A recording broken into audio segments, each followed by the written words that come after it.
Assalamualaikum warahmatullahi wabarakatuh. Maaf Buya, saya ingin bertanya kebenaran tentang hadis Nabi, bahwasanya di akhir zaman nanti akan banyak wabah dan penyakit melanda manusia di dunia. Hanya umatku yang akan terhindar karena memelihara wudunya. Hadis riwayat Tabarani. Yang ingin saya tanyakan, apakah hadis itu benar-benar ada?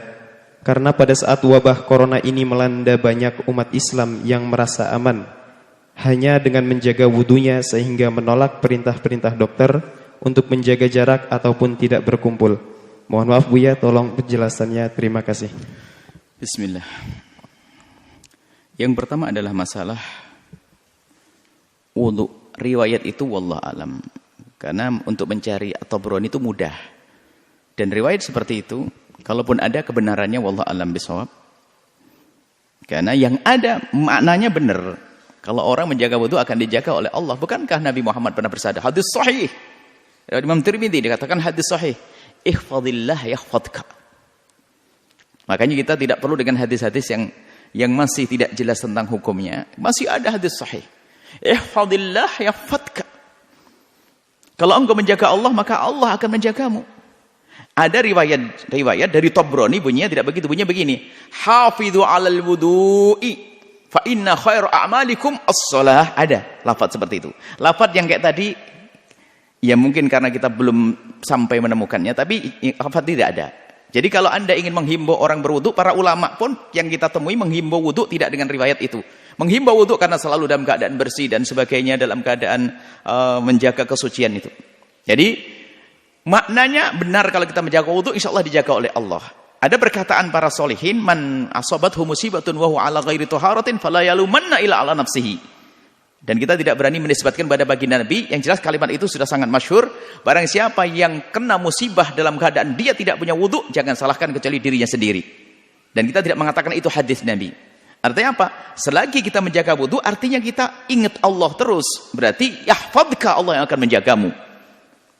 Jadi ini riwayat itu jelas, benar. Ihfadillah yahfadka. Jagalah Allah dengan berwudu, maka Allah akan menjagamu.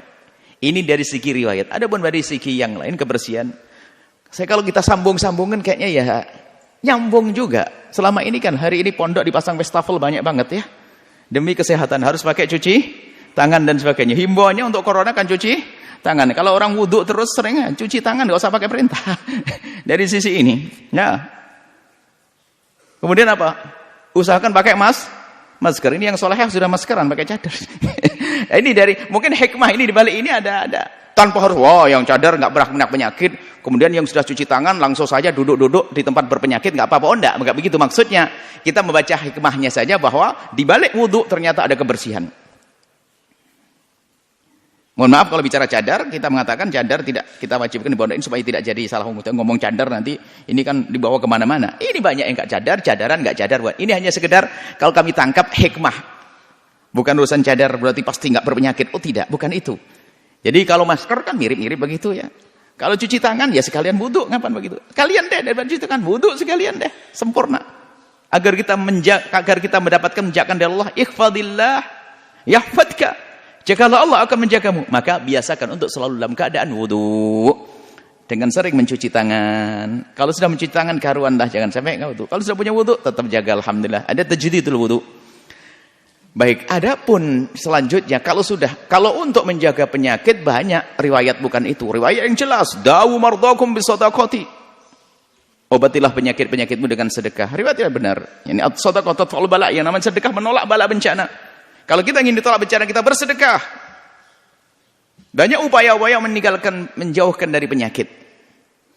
Termasuk doa yang dihadirkan Nabi, doa Nabi yang selama ini kita baca, Allahumma inni a'udzubika minal marasi wal jununi wal judami wa min sayil asqami. Itu kan doa untuk menghindar dari penyakit. Kalau sudah mengajarkan Nabi ya pasti benar. Cuman bukan berarti setelah itu kita nggak menjaga. Itu kan sarana batin minta kepada Allah agar dijauhkan. Sarana zahirnya berusaha menjauh.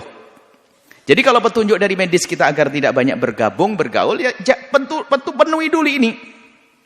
Di samping kita memohon kepada Allah berdoa. Kalau tawakal ngawur ya nggak dibenarkan. Sudah tahu perhutani ngomong, ini banyak di hutan ini banyak harimau liar, jangan masuk. Nggak, saya lebih takut pada Allah. Bismillah, tawakal Allah, masuk hutan, dimakan harimau kau nanti. Jangan tentang sudah tawakal, bismillah, yang menyelamatkan kita kan Allah. Naik motor di tengah, nggak mau di pinggir kiri, tabrak sama mobil. Artinya usaha zahir itu penting. Kita tidak perlu tawakalan bukan untuk kita sombongkan. Kita bukan pengen pamer ketawakalan. Tawakalan dalam hatimu sendiri. Di saat engkau sudah berusaha secara maksimal baru bertawakal. Bukankah begitu Nabi waktu melihat seorang yang sok tawakal, Nabi menegur. Nabi melihat ontanya dibiarkan, nggak diikat. Kenapa tidak kau ikat? Saya serahkan kepada Allah, tawakal. Ikil fatawakal, ikat dulu baru tawakal. Jadi bukan berarti langsung melanggar. Wah, ini yang kita kalau sudah sholat insya Allah dijaga oleh Allah. Sudah enggak usah takut corona. Kita tidak takut corona. Takut kepada Allah. Cuman Allah sendiri melalui lisan Nabi menganjurkan agar kita juga menjaga-jaga, waspada. Firra minal majdumi kama tafirru minal asati. Hendaknya kau menghindar daripada orang majdum seperti kau menghindar daripada macan. Artinya ada himbauan dari Nabi seperti itu. Kita menghindar dari hal-hal yang diduga itu akan menjadikan sebab Allah memberikan penyakit. Sebabnya yang memberikan bukan penyakit itu pindah dengan dirinya sendiri. Tapi Allah memang la adwa, tidak ada penyakit menular. Tapi Allah yang akan memberikan penyakit. Sebabnya itu ada. Lah kalau kita mengambil sebab ya sakit nanti. Sebabnya apa? Kamu tidak mau menjaga diri. Jadi tawakal itu adalah urusan di dalam hatimu kepada Allah, bukan untuk pamer-pamer tawakal, bukan itu. Oh, tawakal aku nih, tawakal enggak begitu. Urusanmu dengan Allah, tapi ciri tawakal yang sesungguhnya. Tawakal itu amal hati. Bukan amal zahir, amal hati. Kama amal zahir usaha. Amal zahirmu itu usaha, amal hati itu enggak perlu diomong-ngomongin. Jadi amal hatimu itu dirimu. Pribadi dengan Allah SWT. Tapi amal zahir kan diperintahkan. Seperti itu. Mohon agar tidak terjadi perselisihan. Kalau ada orang yang memang betul tawakalnya kuat, beda, nggak bisa orang lain disamakan dengan Anda. Anda sudah tawakal. Minum ini nggak ada masalah, minum air tidak dimasak, nggak flu, mikir ini awal. Anda tawakalnya tinggi, makom Anda tinggi. Tapi saya makomnya belum sampai kepada Anda, jangan saya dipaksa, nggak bisa. Demam besok. Jadi orang tahu, dan benar ada. Kita tidak menyalahkan kalau orang punya tawakal sesungguhnya ada. Kan dalam kisah hadis sahih, orang tawakal yang sesungguhnya, dia yakin pasti aku akan dikasih makan. Biarpun aku tidak mencari makan. Diam begini, dikasih makan sama orang. Itu kan tawakalnya tingkat tinggi. Kita tawakalnya plus keraguan. Tawakalnya tawakal plus keraguan. Kalau memang tawakal benar boleh seperti itu. Anda duduk dengan orang berpenyakitan dan sebagainya. Itu kan Anda yang sudah pangkat tinggi tawakal Anda. Tapi orang awam tidak bisa Anda samakan. Dia duduk berdampingan. Was-was terus.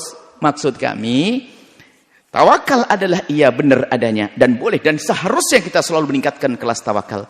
Akan tapi yang namanya ikil, berusaha.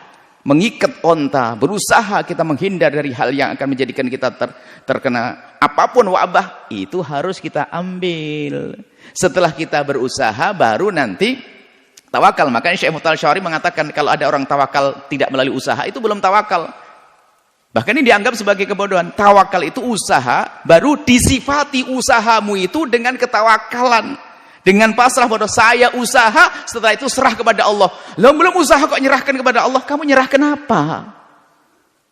Nyerah kenapa? Saya bekerja cari uang, ini usaha. Setelah itu aku serahkan kepada Allah. Tawakal menyifati, tawakal sifat hati untuk menyifati amal dohir. Jadi baru ada amal dohirmu, baru disifati tawakal. Kalau belum ada amal dohir, nggak ada sifatnya. Seperti ikhlas juga itu amal dohir, itu menyifati amal dohir. Orang dikatakan ikhlas.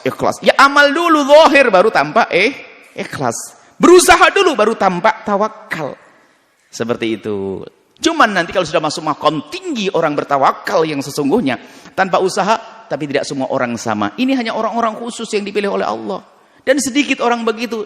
Ini hukum orang khusus, jangan dipukul rata. Lalu ente biasa saja. Maksud kami, jika itu himbauan dari dinas kesehatan atau bagian kesehatannya mereka adalah ahli dzikir dalam hal ini. Kemudian juga dihimbau oleh pemerintah, yuk kita turuti demi kebaikan. Kalau memang Anda orang bertawakal, urusan Anda itu. Tapi jangan sampai menyalahkan orang yang selama ini menjaga. Oh, itu aja kok takut. Orang kok takut sama corona. Enggak Nggak takut sama corona. Nggak takut sama Fir'aun kita. Kita takut kepada Allah. Nggak takut sama harimau. Tapi bukan berarti saya besok meluk harimau. Bukan. Saya nggak takut sama harimau. Cuma ya jangan deket-deket harimau. Dimakan kau nanti. Itu loh. Kadang-kadang omongan kita itu omongan yang kurang kita pahami sendiri. Saya nggak takut kepada harimau.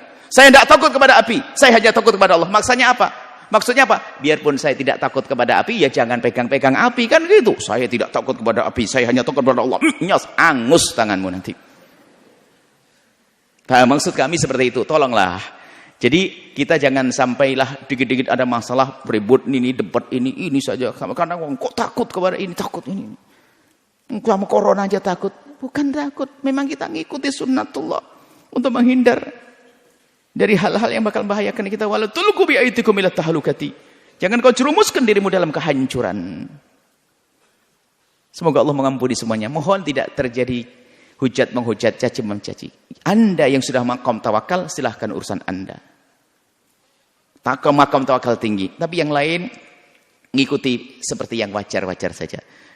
Ya, kalau diperintahkan untuk sering cuci tangan, sekalian wudu, ya. Kemudian setelah itu ya menjauh, kalau tidak banyak berkumpul dengan orang-orang yang baru asing, hindari itu semuanya. Dan itu termasuk bagian bagian mematuhi Nabi SAW. Semoga semuanya yang ahli tawakal dan yang ahli usaha di sini selamat semuanya, dan jangan sampai ini yang selalu kami ingatkan. Kita diuji oleh Allah dengan penyakit dohir begitu, namanya corona kan dohir itu. Ternyata gara-gara penyakit dohir, penyakit batin kita yang rusak, bermusuhan, semuanya semusuhan. Yang ahli tawakal mencaci orang yang berusaha. Yang berusaha merendahkan, kamu sok tawakal. Ini kan repot semuanya, jadi hancur hati kita. Rusak hati kita. Wallahu a'lam bishawab.